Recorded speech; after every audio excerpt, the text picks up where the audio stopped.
Hey everybody, Steve Fretzin here, and welcome to Be That Lawyer. We are the show for you to teach you everything you never learned in law school about the business side of the game of law. So we're talking marketing, business development, we're talking time mastery, we're talking all these different things.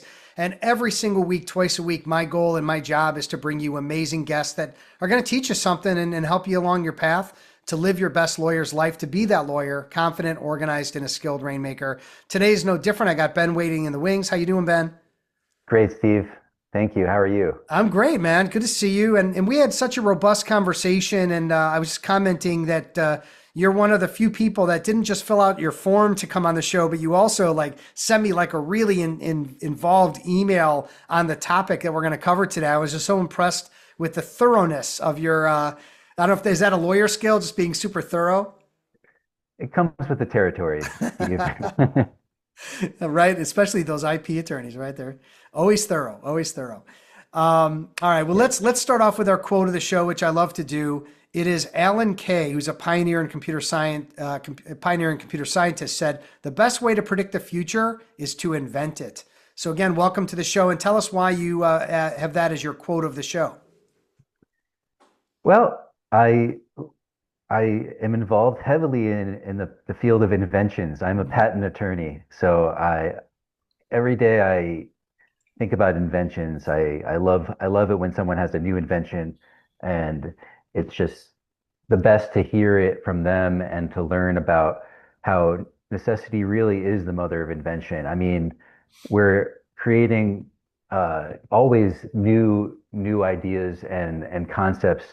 And as a patent attorney, I just love hearing the word invention and and and just describing it constantly in it's really just the best thing for me, how to think about this and help my clients achieve their goals. Well, it sounds like you're solving problems like they're solving problems, right? They're solving a problem with their invention. You're helping them solve the problem of how to make bank on it and how to help improve people's lives with something revolutionary. I have great ideas, by the way. I come up with new inventions just about every month, and I do nothing with them because it's it's just ideas are one thing, and actually taking it all the way through to whatever might end up on the other side seems like a lot of work. So I try to stay in my lane, is what I'm saying, Ben. Hey, for everybody listening, Ben Dash here is a partner at Pearson Ferdinand. Give us your background and how you came to be, and we're going to be taking a deep dive today into talent and mentorship and how we kind of pay it forward and pass it on to the younger generation. But give us your story leading into that conversation today. Sure, thanks, Steve. So I got my start at a PhD chemistry program at Columbia University, and I was studying advanced chemistry, quantum physics, difficult subjects, but I love science so much, so I just kept on going deeper, deeper, learning more.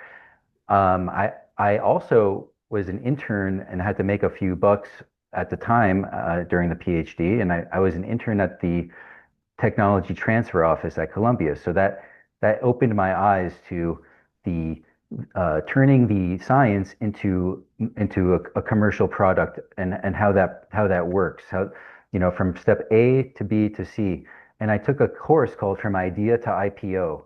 So really from inception, from the invention to the IPO. And there was an entire course taught by a venture capitalist, a genius down in downtown Manhattan.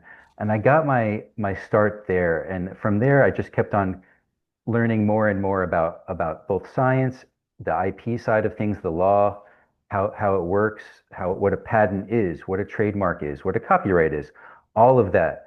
I had no idea. But I got started as a scientific advisor at a boutique firm called Frommer Lawrence and Haug, and it was a patent firm that was heavily involved in pharmaceutical litigation.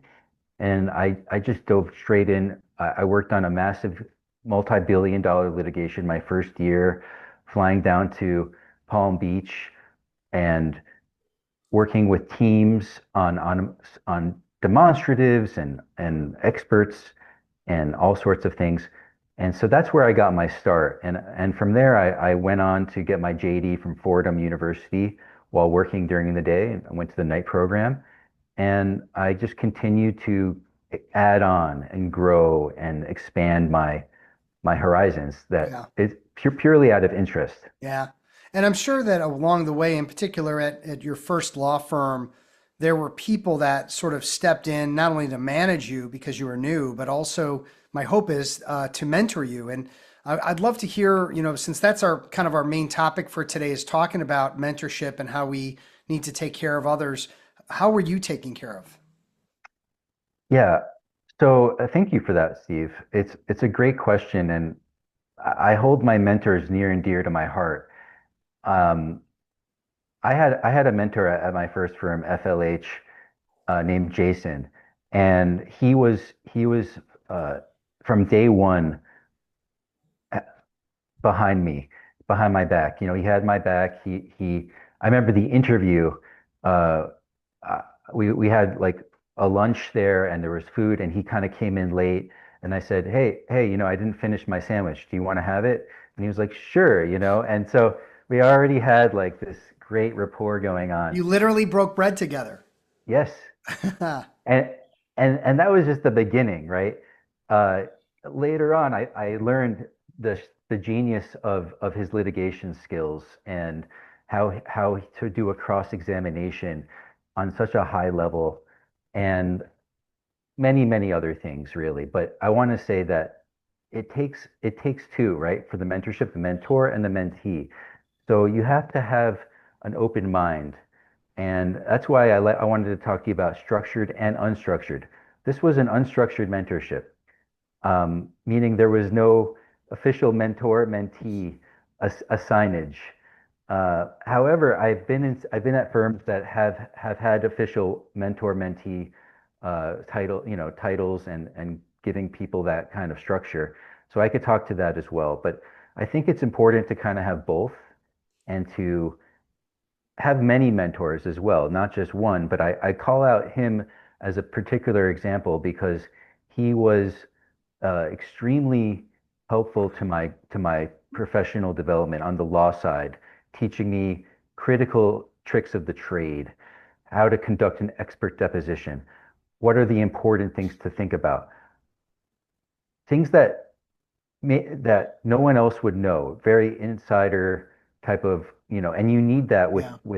within the law because you could read the law books, read the cases, the subtleties of how to pick an expert, how to pick the right, the jury the jury selection aspects, and um, even venue, things like with how to pick the right venue, how to understand your opponent and what they're trying to get at with certain questions and Right. lines of reasoning. And it just opened my eyes to uh, ideas that I've never thought about before. And so Yeah. every mentor will bring their own expertise and their own kind of uh, understanding of things. So I Yeah. think it's important to have many mentors. And is it something in your experience at the maybe the firm you're with now that mentors are assigned or mentors found? Are they is the head of the practice area that decides or does it? Like who? I'm a new attorney. I'm a first year. I'm working at your firm. I'm under. I'm in your practice group. Who am I turning to? At Pearson Ferdinand, my firm, I'm a partner there, 270 attorneys across the US and the United Kingdom. So pretty much everyone is a mentor. That's the culture of my firm. And it is very culture driven in terms of how the mentorships bloom and blossom and grow. So some firms really the culture is just there and it works. So at Pearson Ferdinand, I work seamlessly with my partners. I'm a mentor to junior partners. Um, there is a cross collaboration that is just built into the firm culture. Everyone, we have four principles. One of them is humility, trust, integrity, and responsiveness. Those are the four kind of pillars that we stand on. So mentorship goes top down, it goes bottom up. It's both ways. And there's another concept at the firm called servant leadership. So the leaders, they'll, Joel Ferdinand and Michael Pearson, they really live and breathe this. And recently there's a new term that's been thrown out, which is called unreasonable hospitality. And I really I love think that's that. from a book. It might be, Yeah, yeah. I think it's from a And hotel, a guy who had a hotel chain or something. so we absorb that concept as a firm culture concept with respect to our clients, our and as a firm, we use the term the peer-first family, and that's real. I mean, I've been at places where it's like we love you like family, right? But here it really does feel that way. There is a culture and a vibe that is very graceful, it's very giving, and it's very competent with zealous advocacy under reasonable methods and unreasonable hospitality towards our clients. Yeah, And so the mentorship, it's all the way through these principles of of of common core principles that we stand by daily in our interactions inside and outside of the firm. And right now, I have probably a dozen mentors, but if I had to pick two, it would be the leaders of the firm, Michael Pearson and Joel Ferdinand, and then the leaders of my department, IP, Naira Simmons and Chris Kincaid. They're great leaders all around, and they mentor me daily. yeah. Well, it sounds like a big factor of effective mentorship for many people would be the culture of the firm. If it's a toxic culture, if it's I've talked to people who they don't know who to talk to about anything. Like there's no support, there's no one they can talk to, and it's like whether they're more experienced or inexperienced, it can be incredibly frustrating. So, I mean, have you seen different cultures along over the years that have been less effective at mentorship because of the culture? Without naming names, of course. Thanks, Steve. Appreciate it. Yeah. Um, I've seen varying degrees of cultures, Yeah, and yes, I will say that in a more stuffy environment where people don't have the breathing room to kind of be themselves, um, there's a lack of approachability that even though a partner might say, "Hey, my door is always open door policy," and then I would go knock on the door and say, "Here I am," and if they really own up to that policy, they would say, "Come on in." yeah, But if not, then you get the picture. It's like, yeah, okay, yeah. it's It's the two hands up open door policy. It's pushing the door closed.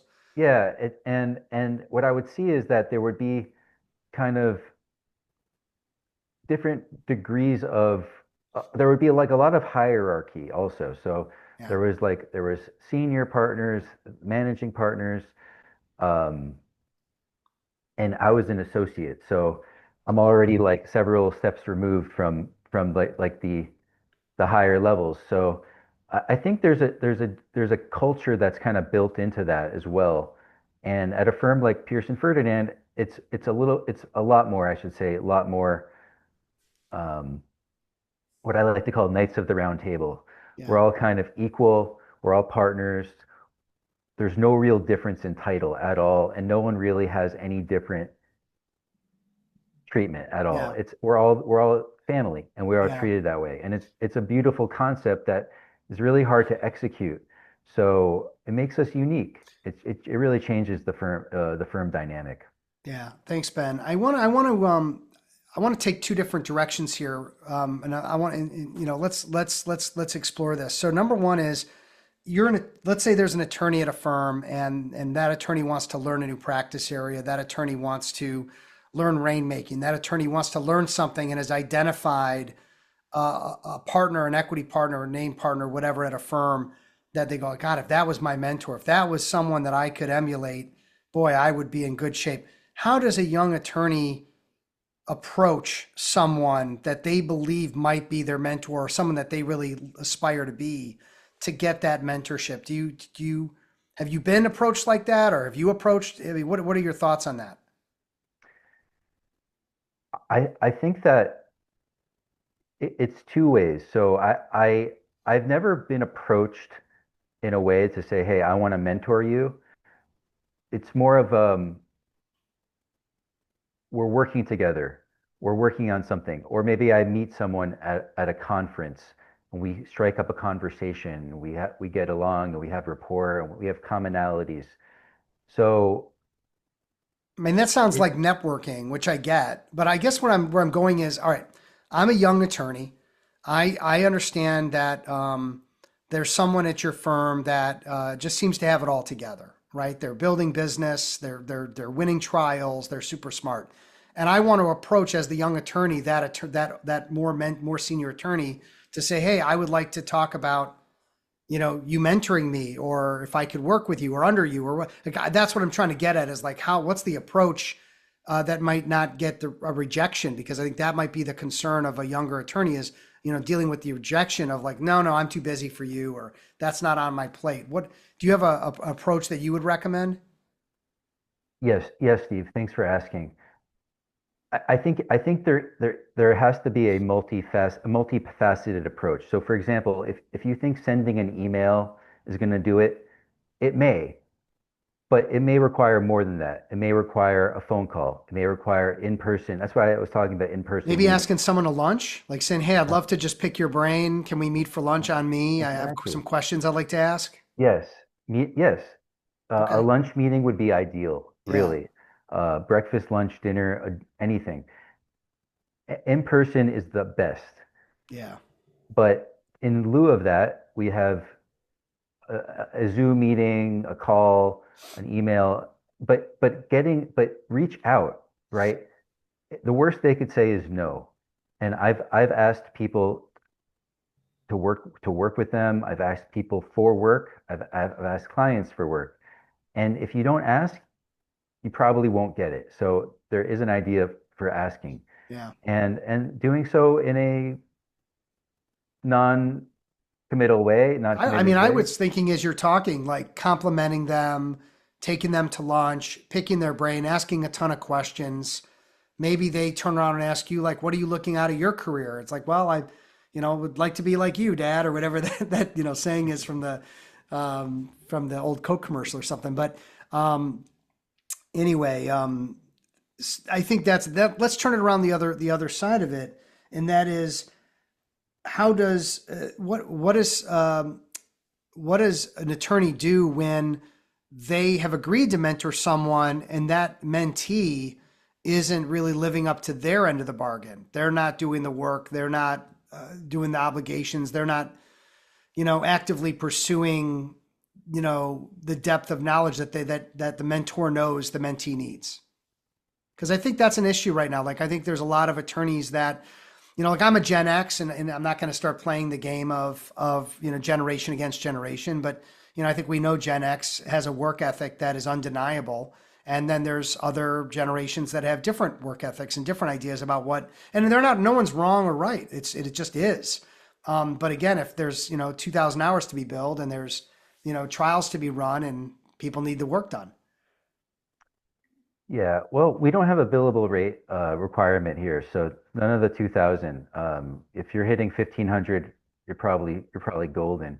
But to your point, it's if the mentee is not you know reaching his or her potential, the mentor should tell the mentee that. Naturally, it's gonna kind of bubble up to the surface, right? And they're gonna find out somehow, some way that they're not doing something proper, or they're not their work product is subpar or something like that. Yeah. And so it requires just frank discussions, openness, in a nice way, as nice as possible, right? With understanding and with grace and with just a knowledge that people can either change and grow or not, and they'll move on and they'll find something else. Yeah. But it's important for them to know when they're not meeting their marks. So that's a communication. That's definitely a communication issue that I think is important for both the mentor and the mentee. Yeah. I mean, there's mentorship on the legal side, right? And making sure that the work gets done. One of the things that I work on with lawyers with business development and growing their books of business is their ability to delegate. And the problem is, lawyers have this, it's just easier if I do it myself, right? Like I could bring somebody in, but I'll just knock it out myself. How do you circle that square with just mentoring somebody and getting someone to work with you and make it happen versus just saying, oh, mess, I'm not going to mess with that lawyer anymore. I'll just knock this out. It'll take me 5 hours or 10 hours. It requires working with these people a little, getting a flavor for how they work, right? If they work well, if it gels, great.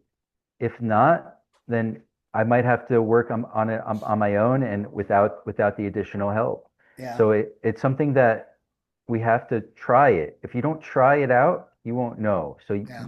you gotta try. That's why I try with different mentees, different mentors. Sometimes it clicks and it's great, and sometimes it doesn't. Yeah. And you know what? It's no one's fault. It could just be timing. It could be the case that we're working on wasn't an ideal case for that person. And so there's so many factors that go into it. So that being said, it has to be tried. You have to try it. You have to do the work. We have another mantra here, which is do the things, just do the things and fail a lot because you won't know until you do the things and then you fail and then you learn. So those are the two kind of lessons that I've learned along the way. Yeah. Well, we'll wrap up our segment with your big mistake. I used to call it failing forward, but that was the whole kind of idea is that, how do we get better at something? And in many cases, we can be told how to get better at something. And more likely the case is we're going to mess up. We're going to make a mistake. We're going to learn from it and hopefully don't make the same mistake, 2 and 3 times. Um, Mentorship for the law side of it. And then there's mentorship for the other soft skills, leadership, operations, tech, marketing, business development. Do lawyers need to seek out different mentors for different things that they want to learn? Or maybe they can find it in one person in a package? Like you mentioned, you're Prob- managing partners, you mentioned your practice leader heads, like they probably all have different skills of where you could draw value. Yes, Steve, they do. And I would say if you could find it in one place, you're very lucky. Right. But most of the time, it will be found in many different places because everyone has their own skills and expertise. So it does require the talking to the head of the technology department at my firm would know a lot about the tech stack that we have. And then if you want to learn more about immigration law, there's the immigration attorney, and everyone has their own niche and expertise, and not only that, but their own personality they bring to the table. So that uniqueness that everyone has, like we have 270 partners, so we have not over 90 practice areas. So there's so much going on, and we have to go to different sources to learn to learn Yeah. to learn different things. So I think that it's important to keep on going back to those sources that fuel us. So if you get energized by that person, go back, keep going to that point. And if not, then keep trying to find a new mentor or mentee. And it goes both ways, right? Yeah. So sometimes the mentee becomes the mentor, and that works a lot of times that way. Even though the law doesn't view it that way sometimes, but it does happen. And so I would keep an open mind. Something that because I have a background in executive coaching and in leadership and management coaching. It's not my jam and what I do these days, but one thing that I know has been super helpful for lawyers that have mentees is to create a worksheet for them for different assignments, for different things that they're working on that lays out the 5 or 10 points of what you know need to be done within that matter, within that project, so that as they go through it, let's say, for example, a simple one is did you check the grammar and make sure all the punctuation's right and everything before turning it back to me, so that before there's, let's say, five other things plus that they have to get the project done. They have to fill out that form, that checklist, sign it, turn it in. Now that's not a forever thing, Ben. That's a micromanage. Let me help you from the start. So you're not turning things in halfway or turning where there becomes an issue where I'll just do it myself comes up. But that's been really successful for how mentors and managers can help get people on the right path from the beginning and get things turned in right. And then again, that may not be a forever thing. That might be the first 2 or 3 times they do a project, and then you get it right. And then you don't need to do that anymore with that particular. Do you like that idea? I mean, that's something that I didn't come up with that. That's something that I was taught years ago. I do. I think that idea makes a lot of sense. It's a temporary, not a forever thing, but you give it some energy initially. You take out something that you can get from it, and it sort of ties into my idea of, trying out different things. Yeah. So it's like a rotational practice group almost, right? And that helps with the deepening of skills. I mean, I've worked at a number of firms, and each firm I've had a different mentor and a different boss, a different team, and totally different work dynamic and understanding of how work is done. Yeah. So each time, each rotation really helps a Yeah. lot. Well, fantastic, Ben. Let's wrap up our segment with Ben's big mistake. What happened? So thanks, Steve. The big mistake for me is spending too much time in big law. Okay. Which it's My it's a com apologies to my big law friends. it's a common mistake, but the reason being that I had to take a big leap and invest in myself.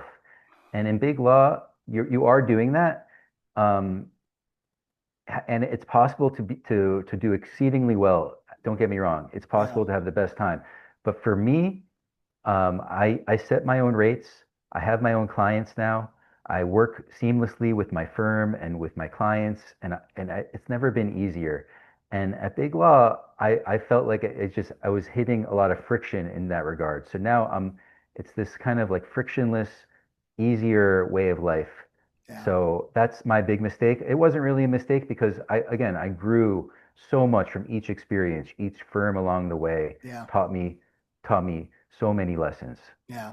Well, fantastic. And I think there's a lot of people that learn in big law, get their bruises and everything, and then they find the mid market or a small firm or going on their own is the path, and they end up highly successful because of that experience. So and I've had some jobs that were brutal, some sales jobs that were brutal and very difficult.